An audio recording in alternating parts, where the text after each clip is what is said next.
वन्दे पद्मकरां प्रसन्नवदनां सौभाग्यदां भाग्यदां हस्ताभ्याम् अभयप्रदां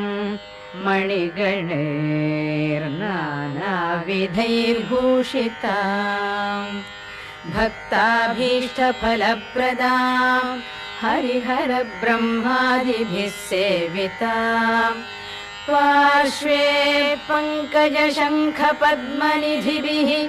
युक्तां सदा शक्तिभिः सरसिजनिलये सरोजहस्ते